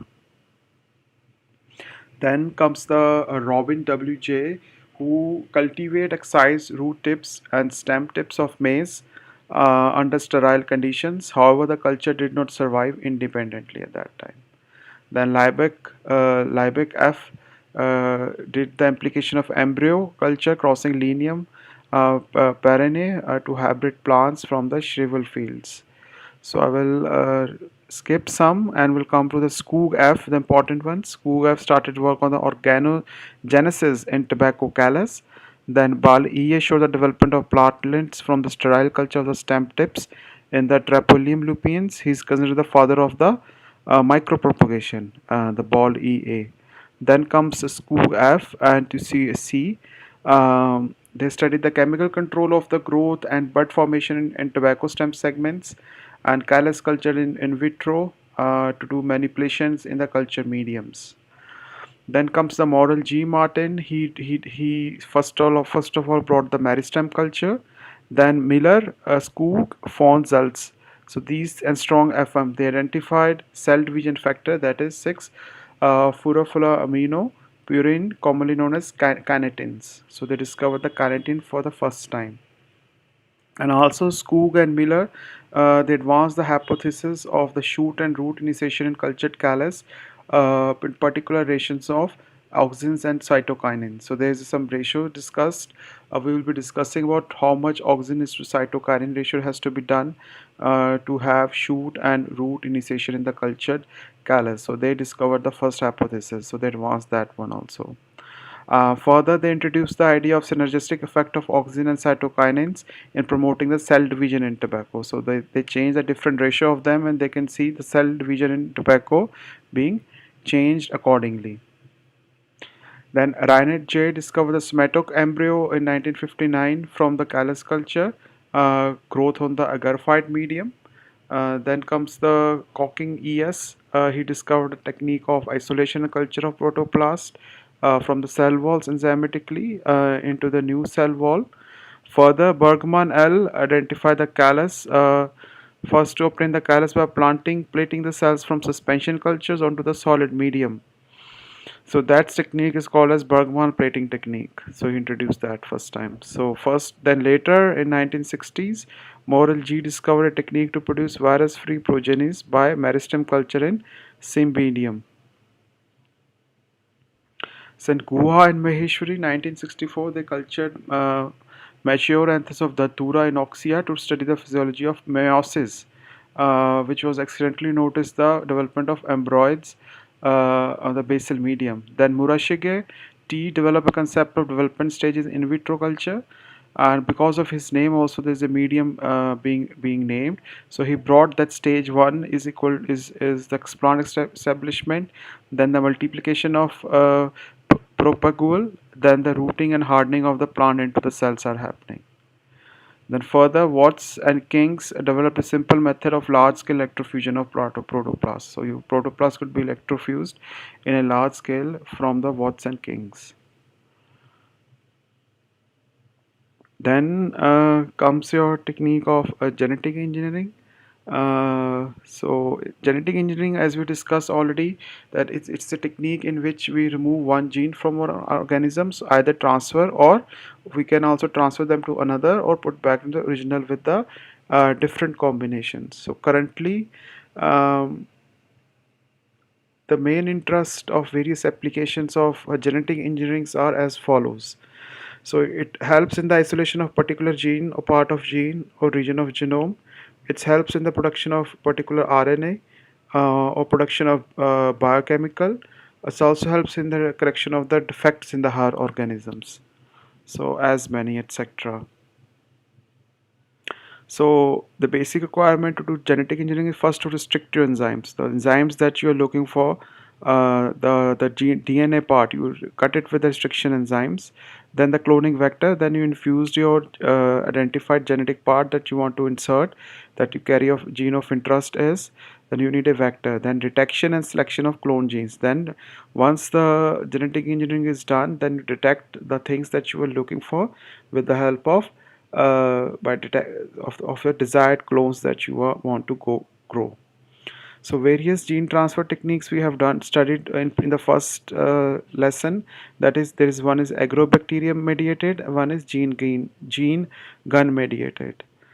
Further, model of genetic engineering of plant comprises following general steps. First is selection of plant gene, that you select the plant gene you want to introduce into other plants, would be of positive agriculture value. Either it is drought tolerance, or either it is a salt tolerance, or heat resistance, drought resistance. So whatever the genes that you want to look for, first identify them. Then isolate them, such genes, then transfer genes to the plant cells. Then you transfer them into the plant cells, and regeneration of complete plant cells then is done from the transfer cells of the tissues. So as we have discussed this, so this is one animation or diagram of the agrobacterium mediated gene transfer. So first, what happened in the A section, we do the surface translation with the planting seeds. So first we take the seeds that you're looking for, you sterilize them in the medium, and then after sterilization you plant your seeds. Then you grow for 1 week to become young plantlets. They are become your young plantlets. Then from the top of them you take the meristem part, meristemic shoot part of it, meristemic shoots. Then on the other side, after taking the meristems, on the other side what you can do is you have your breeding of uh, agrobacterium. So you have agrobacterium in here, in the E part, and then you add your meristemic cells with the agrobacterium, so that the agrobacterium could be inserted into the plant cells of your desired things. So in this case they are done with that. Then culturing of explants uh, in the dark by washing with kanamycin. So here the agrobacterium already has the desired genes that we were looking for, and they are being infused into the plant. They are grown into the darkness, and removing of agrobacterium is done with the help of washing with kanamycin. Then, so sorry, in the eye, they are grown in the dark. Then kanamycin, with the help of kanamycin, your agrobacterium are removed. Then from J to L, culturing of X plants on the selective media. So from there X plants are grown nicely.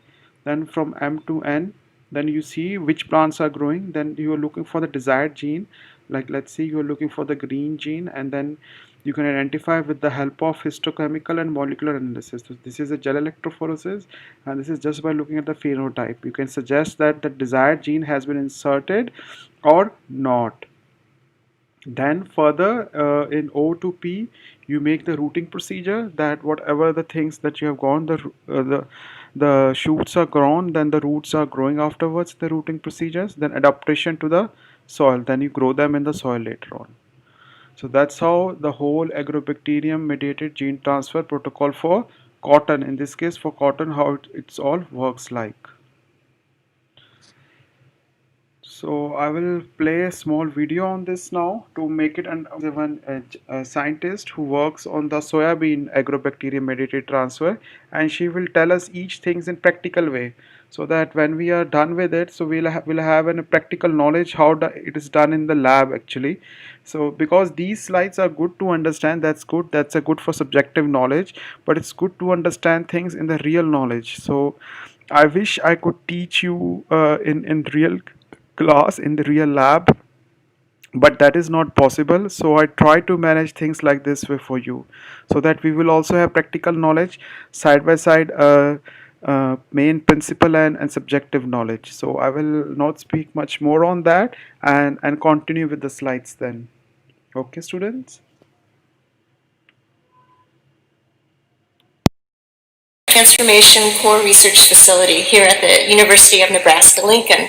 We have the ability. Hi, welcome to the Plant Transformation Core Research Facility here at the University of Nebraska-Lincoln. We have the ability to transform all the major crops of Nebraska.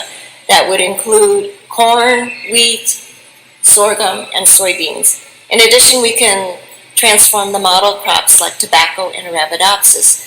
So what happens here is the researcher brings his gene, or we can synthesize the gene in the lab.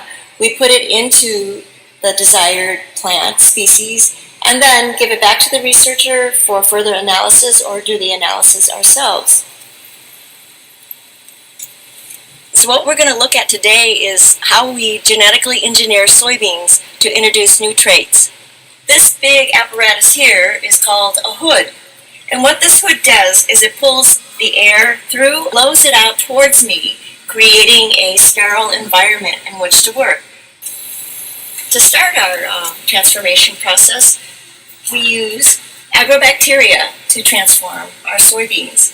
Agrobacteria is a soil bacteria that's found in nature and was discovered in about the 1900s to have a really unique ability. This bacteria has the ability to insert its DNA into plant cells and to modify the plant so it makes food for the bacteria to continue to grow. And so what scientists discovered that they could do is that they could replace those genes that made food for the bacteria and put their own genes in for whatever they wanted to do in the new plant. I have some seeds here. I placed these sterile seeds on these plates containing media which contains all the elements necessary for its growth.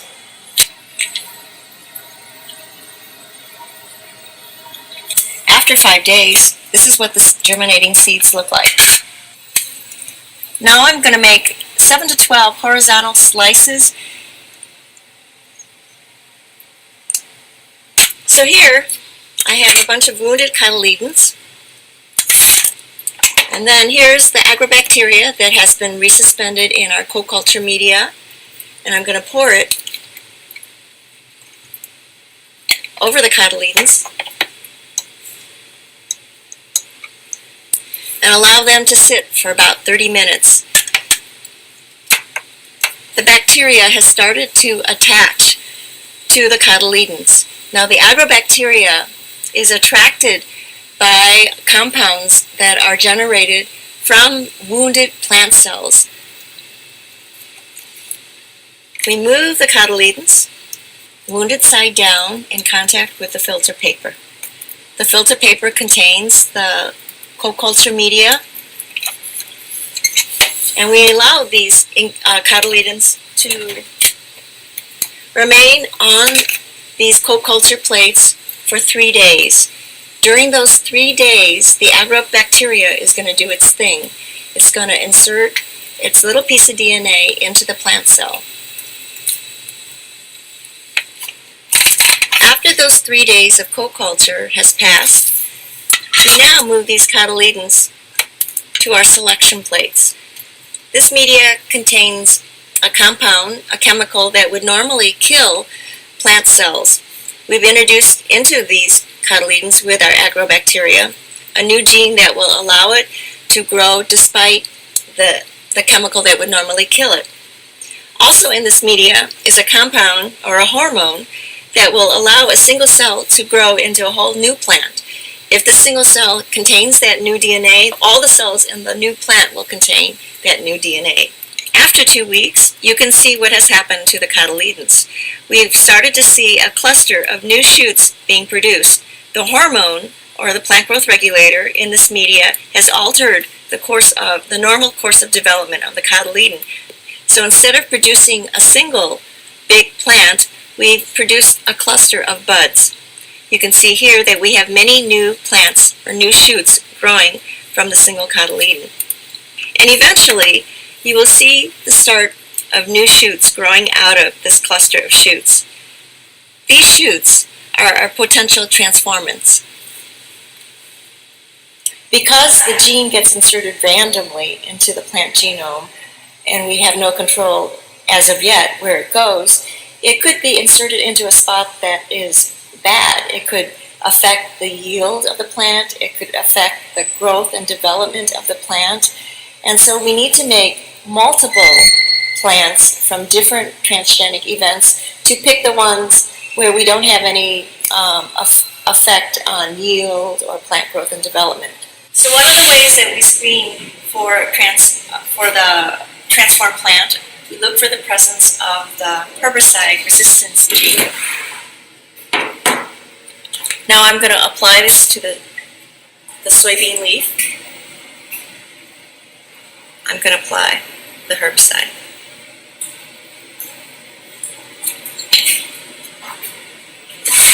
Now in 5 to 7 days after application, if the plant does not contain the herbicide gene, the leaf will look like this. Okay? If the plant does contain the herbicide gene, it will look like this. You can see there's no damage. So this plant contains the new gene, the selectable marker gene, the bar gene, and also the gene of interest. This gene does not. What you see in the greenhouse is not necessarily what you see in field conditions. And field conditions is where you want to know what the plant is going to do.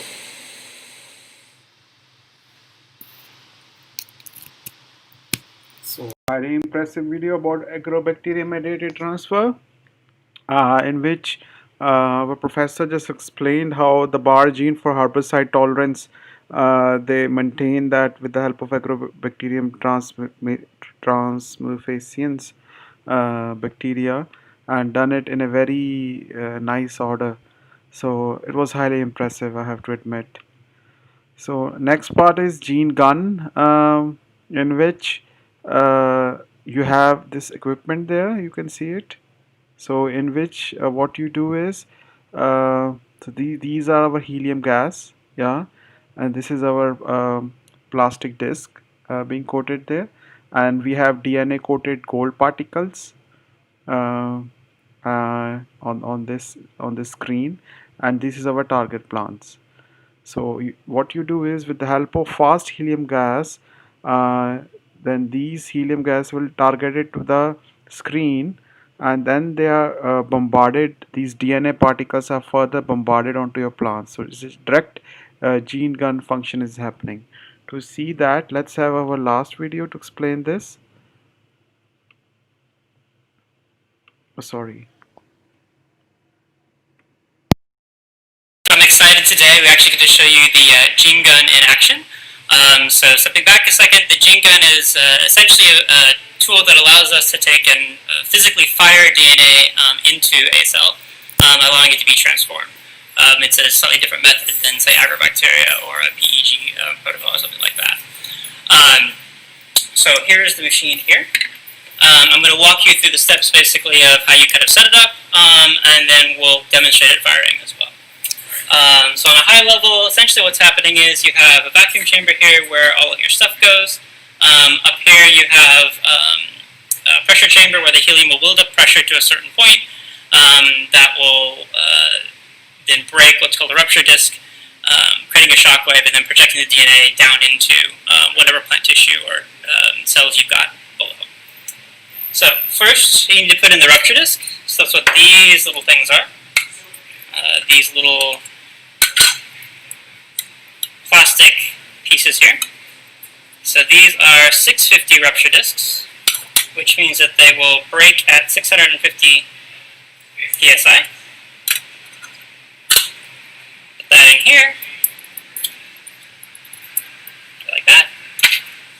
there's a little thing up here that you screw that into. And it makes some fun noise, so bear with me. Cool. And then we've got this little tool here to tighten it up a little bit. Alright, so that's all nice and secure. Next we need our DNA-coded nanoparticles. So that's what we've got here. So if you take a look at here, these are some tungsten nanoparticles that have already pre-coded with DNA. At some point we'll probably take you through that step as well, but not today. So what we do is we load that into this little metal piece here.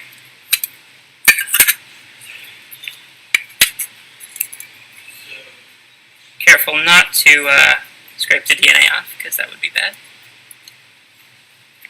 And then just push it in.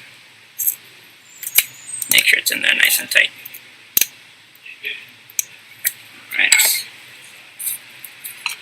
With that. And so now we'll put this piece in here. I put it upside down because the shock wave will go down. And that's the way we're firing the DNA. Alright.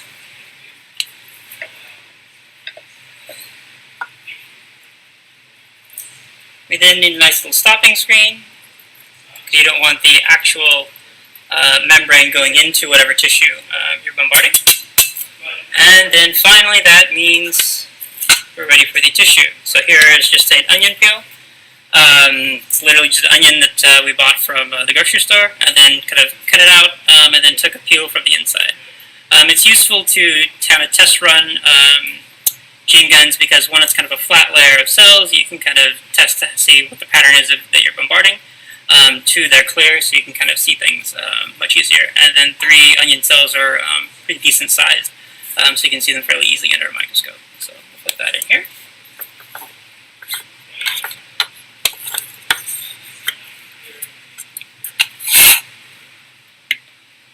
And so what we've got here is we've got the rupture disc up here it's designed to break at a very specific pressure. Our DNA-coded nanoparticles are here. We've got the stop screen, and then down here we've got our onion cells ready to be bombarded.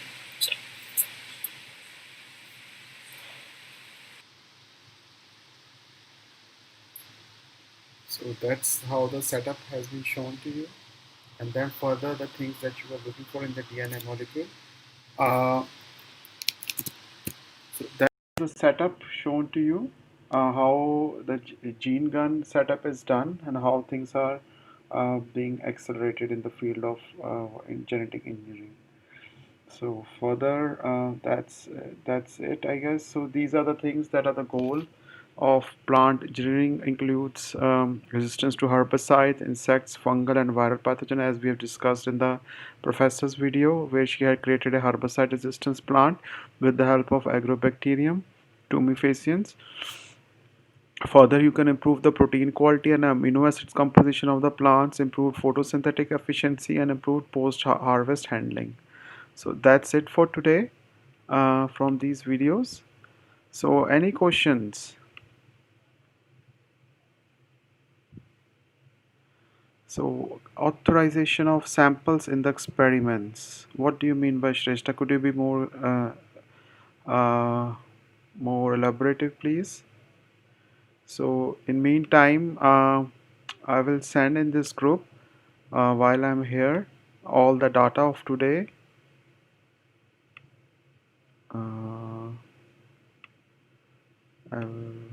MBBT day 1 videos and all the presentations. So everything will be, so this is how we will continue every day. So you will be provided with all videos and presentations. Go through them before sleep so that you do not forget. Yes, Gaurav Sharma, please go ahead.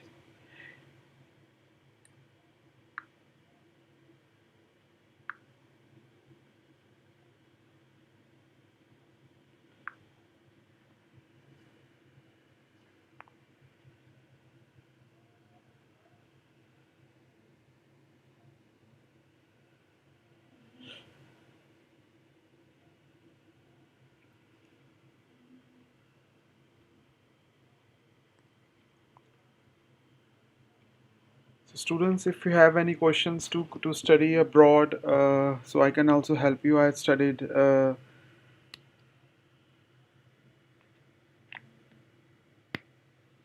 authorized bache means to tell your samples, I think, to authorize your samples.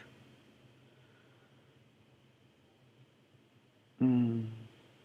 That they are governed by this person or something like we have authorization in the uh,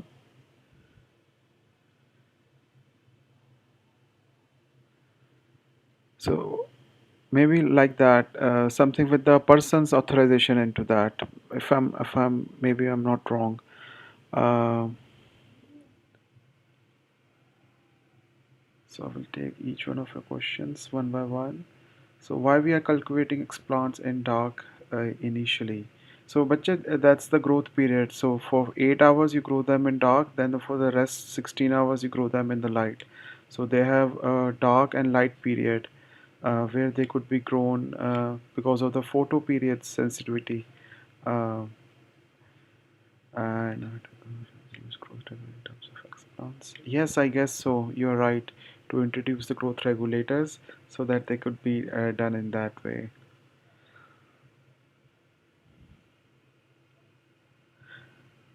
Organosynthesis, bacha, this is something to deal with the embryo culture. We will deal in details in upcoming slides. You will have full lectures on embryo culture or organogenesis. It's something to deal with the start with the organ of your plant and then you start to synthesis with the full plant afterwards. So we will deal with that also. So yeah, I was telling if somebody is interested to study to about your career questions or anything, you can feel free to ask during these periods also what to study, where to study. If you are interested in my university, can also tell you about that.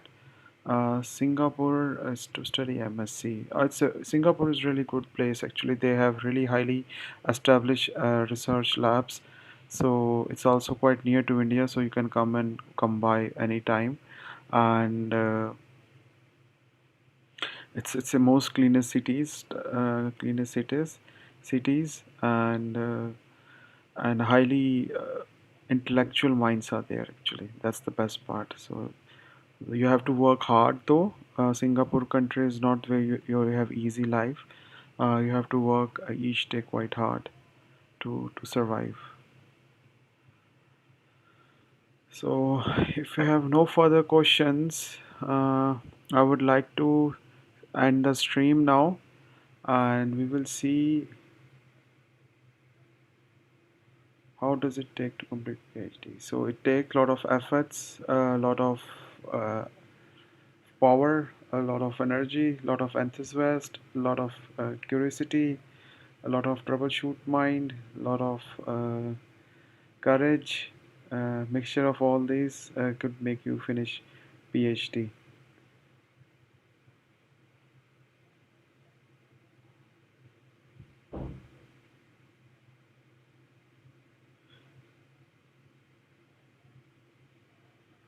For MBA, I mean, just check the highest top tier institutes for MBA.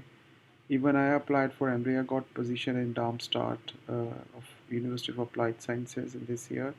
But due to COVID, I dropped the idea, so I try to remain in my home and not to go anywhere outside. So in 2020, because of COVID thing, please try to as much as stay at home. Don't go outside anywhere. That's the best thing I could advise for you.